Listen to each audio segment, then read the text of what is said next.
सोलापूर मंगळवेढा महामार्गावरील सोलापूर शहरापासून 6 किलोमीटर अंतरावरील देगाव गावाजवळ दोन दुचाकीचा भीषण अपघात होऊन एक युवक जागीच मरण पावला, तर दुसरा युवक अतिगंभीर जखमी असून त्याला उपचारासाठी सोलापूरच्या शासकीय रुग्णालयात हलवण्यात आले आहे.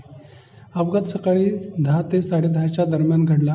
अभिषेक केंगनाडे वय 21 वर्षे राहणार देगाव असे मयत युवकाचे नाव असून जखमीचे सुदर्शन काळे हा सुद्धा राहणार देगाव असे त्याचे नाव आहे. मरण पावलेल्या युवकाकडे TVS ही गाडी होती.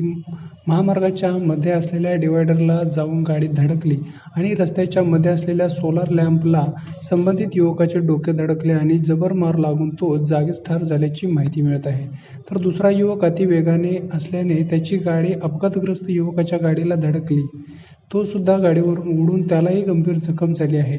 घटनेची माहिती मिळताच पोलिसांनी थेट पंचनामा करून जखमी युवकाला उपचारासाठी सोलापूरच्या शासकीय रुग्णालयाकडे पाठवण्यात आल्याची माहिती स्थानिक नागरिकांकडून मिळाली.